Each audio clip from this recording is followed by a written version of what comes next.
আসসালামু আলাইকুম ভিউয়ার্স, আশা করি সকলে ভালো আছেন। তো আজকে বাংলাদেশে অফিসিয়ালি লঞ্চ করা হয়েছে Redmi Note 12 4G, যেটি কিনা গ্লোবাল মার্কেটে 2 মাস আগে লঞ্চ করা হয়েছিল। তো একটি লেট হলেও এই স্মার্টফোনটি যে খুবই ভালো প্রাইসে লঞ্চ করা হয়েছে, এই জন্য আমার কাছে অনেকটাই ভালো লাগছে। কেননা Redmi Note 12 সিরিজটা কিন্তু আমার কাছে অনেকটা বেশি ভালো লাগে। তো এই স্মার্টফোনটির 4GB 128GB ভেরিয়েন্টের অফিসিয়াল প্রাইস টাকা হয়েছে 20,000 টাকা। তো এই বাজেটে এই স্মার্টফোনটি আমাদের অফার করে ভালো ডিজাইন এবং বিল্ড কোয়ালিটির সাথে ভালো ডিসপ্লে কোয়ালিটি, ভালো ক্যামেরা সেটআপ এবং এই ফোনটির গুড লুকিং ডিজাইন এক কথায় কিন্তু অসাধারণ। তো এছাড়াও আরও বেশ কিছু আকর্ষণীয় ফিচার্স থাকছে এবং এই ফোনটির ভালো দিকের সাথে কিন্তু খারাপ দিকটাও কিছু রয়েছে। তো এগুলোও কিন্তু আজকের এই ভিডিওতে তুলে ধরতে চাচ্ছি। তো আমি আপনাদের সাথে থাকছি নাজমুল হাসান হৃদয়, আপনারা দেখছেন NHH টেক অল। তো চলুন কথা না বাড়ে তাহলে ভিডিওটি স্টার্ট করা যায়। প্রথমেই যদি আমরা এই স্মার্টফোনটির ডিজাইন এবং বিল্ড কোয়ালিটি নিয়ে কথা বলি, তো এখানে আমরা ফ্ল্যাট ডিজাইনের সাথে দেখতে পারবো এবং এই ফোনটির ফ্রেম এবং রিয়ারে থাকছে পলিকার্বনেট ম্যাটেরিয়াল, যেটি কিনা গ্লসি ফিনিশিংয়ে থাকছে। তো অবশ্যই এখানে দাগ লেগে যেতে পারে, এই জন্য ব্যাক কভারটাই রিকভারেন্ট থাকবে আপনাদের। এবং এই ফোনটি কিন্তু যথেষ্ট লাইট ওয়েটই হতে যাচ্ছে।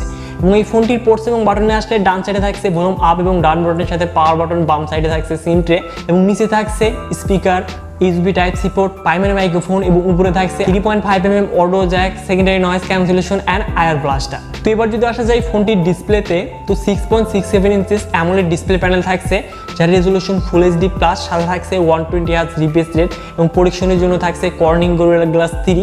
তো যারা কিনা মিডিয়া কন্টেন্টগুলো ওয়াচ করতে চাচ্ছেন, 20,000 টাকা বাজেট রয়েছে, তো অবশ্যই এই ফোনটি কিন্তু তাদের জন্য সবচেয়ে বেস্ট একটি চয়েস হতে যাচ্ছে। বিশেষ করে পাঞ্চল থাকছে এবং এই ফোনটির কিন্তু চিন এবং বাজেট অনুযায়ী ঠিকঠাকই বলা যায়। তো এবার যদি মুভ করা যায় এই ফোনটির পারফরমেন্স সেকশনে, তো অ্যান্ড্রয়েড ভার্সন 13 সাথে MIUI 14 রান করবে, যেখানে চিপসেট হিসেবে থাকছে Qualcomm Snapdragon 685, যেটি কিনা 6nm আর্কিটেকচারে তৈরি একটি অক্টিকোর প্রসেসর। তো অবশ্যই এই চিপসেটটি কিন্তু অনেকটাই পাওয়ার এফিশিয়েন্ট। তো যারা কিনা গেমার রয়েছেন, তো এখানে পাবজিতে আমরা সর্বোচ্চ 40 FPS গেম প্লে করতে পারলেও এখানে কিন্তু আমরা কনসিস্টেন্ট গেম প্লে করতে পারবো। তো মিডিয়াটেক হিলিও G8080 এর মতনই কিন্তু পারফরমেন্সটা পেতে যাচ্ছি।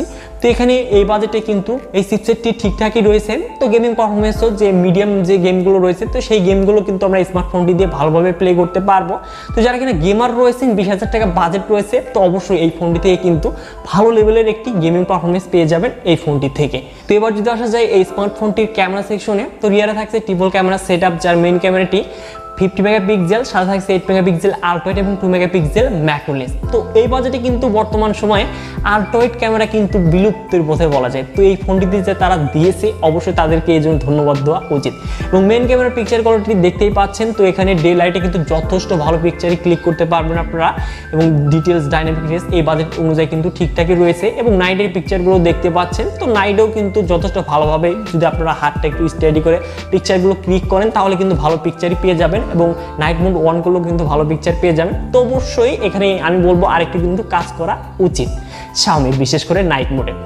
আর এই ফোনটির রিয়ার ক্যামেরা দিয়ে আমরা 1080p 30 fps এর সর্বোচ্চ ভিডিও রেকর্ড করতে পারবো এবং ফ্রন্টে থাকছে 13 মেগাপিক্সেল সেলফি ক্যামেরা, যেটি দিয়েও আমরা 1080p 30 fps এর সর্বোচ্চ ভিডিও রেকর্ড করতে পারবো। তো এবার যদি মুভ করা যায় এই ফোনটির কমন ফিচার্সে, তো এখানে সকল ধরনের কানেক্টিভিটির সাথে সকল ধরনের সেন্সর থাকছে এবং এই ফোনটির সিকিউরিটি হিসেবে থাকছে সাইড মাউন্টেড ফিঙ্গারপ্রিন্ট স্ক্যানার, যেটি কিনা যথেষ্ট ফাস্ট। সাথে থাকছে 5000 mAh ব্যাটারি, যেটি কিনা 33 ওয়াট ফাস্ট চার্জিং সাপোর্টেড। তো স্মার্টফোনটি দিয়ে আমরা 1 থেকে 1.5 ঘন্টার মাঝেই কিন্তু 0 to 100% চার্জ কমপ্লিট হতে দেখতে পারবো এবং ব্যাটারি ব্যাকআপ নিয়ে কি বলবো, চোখ বন্ধ করে কিন্তু আপনি 1.5 দিন ইউজ করতে পারবেন এই ফোনটি। তো Xiaomiর যে ব্যাটারি ব্যাকআপ কতটা ভালো তা আমরা সকলেই জানি। তো এবার যদি আসা যায় এই ফোনটির প্রাইসে, তো এই ফোনটি একটি মাত্র ভেরিয়েন্টে লঞ্চ করা হয়েছে 4GB 128GB ভেরিয়েন্ট এবং যেটির প্রাইস রাখা হয়েছে 20,000 টাকা। তো এর যে 6GB 128GB ভেরিয়েন্টটাও আসতো, তাহলে কিন্তু আমার কাছে মনে হয় বেটার হতে পারতো। তো যাই হোক, বর্তমান একটি অ্যাভেলেবল রয়েছে। তো এই স্মার্টফোনটি 20,000 টাকায় এখন কথা হচ্ছে নেওয়া উচিত কি না। তো এই ফোনটির যদি আমরা নেগেটিভ এবং পজিটিভ দিকগুলো নিয়ে কথা বলি, প্রথমে যদি আমরা নেগেটিভ দিকগুলো নিয়ে কথা বলি, সেই ক্ষেত্রে বলতে হচ্ছে এখানে ডুয়াল স্টোরেজ স্পিকারটা মিসিং থাকছে। তো এই বাজেটে আসলে আশা করা যায় না এবং ক্যামেরাতে যদি আরেকটু তারা ইমপ্রুভমেন্ট করতে পারতো, তাহলে কিন্তু আমার কাছে মনে হয় বেস্ট হতে পারতো।